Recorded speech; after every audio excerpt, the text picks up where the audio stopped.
Yom Hashoah 2020. Very strange Yom Hashoah during the coronavirus times. Online ceremonies are replacing the public ceremonies we used to see every year.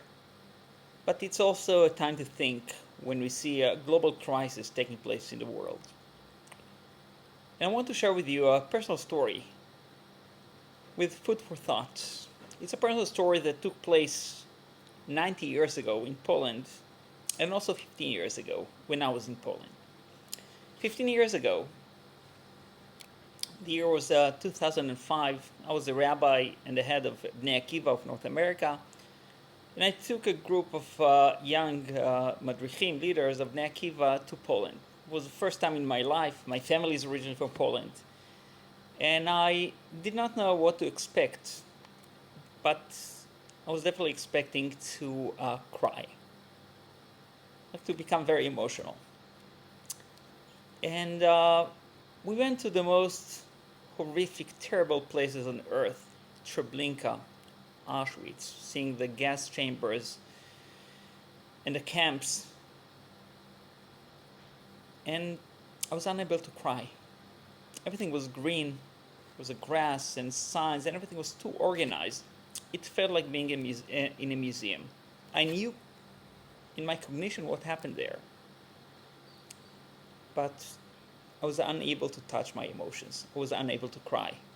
Every night we had a kind of a group sharing, and each one of us was sharing their reflections, emotions, and I shared my frustration that I was just unable to shed one tear.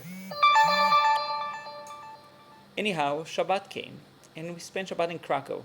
Krakow is the only city that in Poland that the Germans did not destroy, because they wanted to leave a reminder for the ancient Jewish nation.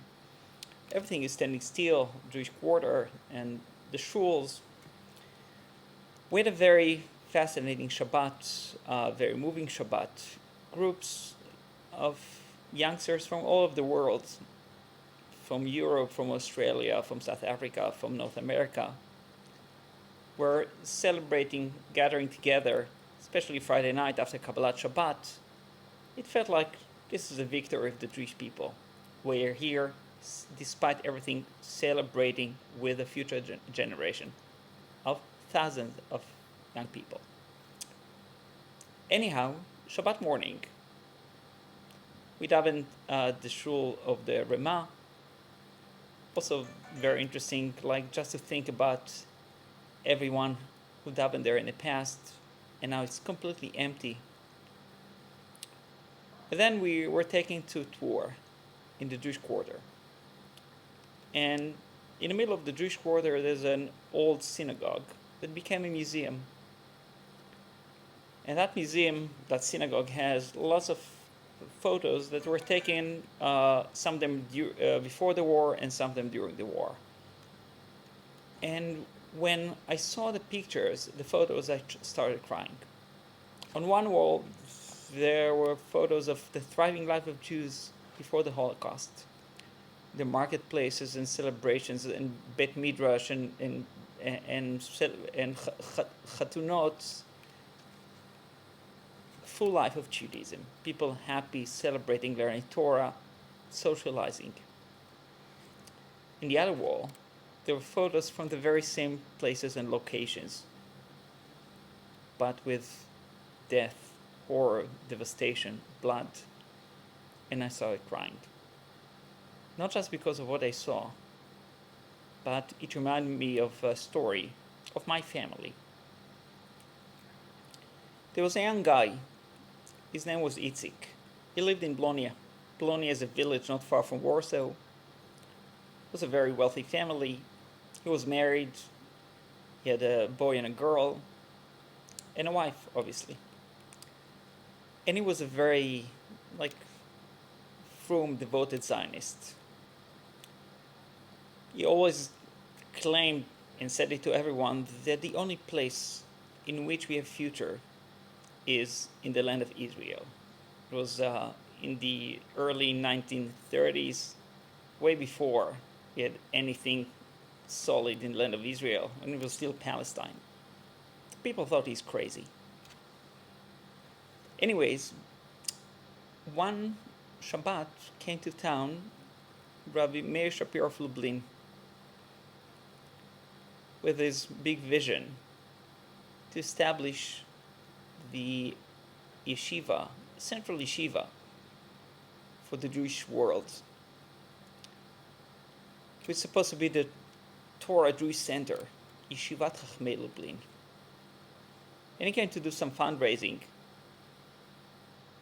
And this guy, Itzik, stood up in front of the community and said to everyone, "You're just wasting your money.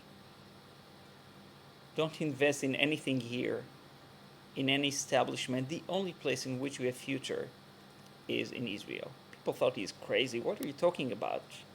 That's where Judaism is. So much Torah, so many yeshivot. And people were very upset at what he said and decided to excommunicate him, put him in cherem. He realized he needs to make a step. And his wife refused to come to Israel, obviously, because there was nothing there. So he took his firstborn son, the Bechor, his name was Avram, and he traveled to Israel. And he sent a telegram to his wife. You have the choice, the option. Either close the business, take the money and come join me with our daughter, or I'm willing to send you a divorce, whatever you decide. So she agreed, and she closed the business. And after a year, she joined them with the daughter. They were almost the only survivors from that place, from that town, from Blonia. The son, Avram, was killed in the Independence War. And this guy, Itzik, is Saba Yitzchak, is my great-grandfather. And thanks to him, I was visiting the land of Poland as a proud Israeli officer in the army, in the rank of captain. And I was there, proud of my heritage, of the vision that my great-grandfather had. And the daughter was my grandmother, Alea Shalom, that passed away exactly 7 years ago on Shvi Shel Pesach. He had a vision. He saw what almost everyone else was unable to see, that the only place in which we have future is the land of Israel. And when I was standing there, in that synagogue that became a museum, and saw the picture of before the war, the thriving life of Jews that were unable to believe that something so horrible is about to come, and the destruction, the horror on the other wall, I said to myself and started crying. He was right. He was so right, this man, my great-grandfather, Alav Shalom, Saba Yitzchak. That's my story. That's our family story. And that's why we're almost the only family from that town that survived. We are living in very interesting times. The world will be different the day after. What is fascinating to see is the state of Israel. That is one of the leading countries, if not the leading country, in that battle against the coronavirus. With the leadership, technology, health. No one knows what will happen the day after. But Israel is our future. In the Holocaust,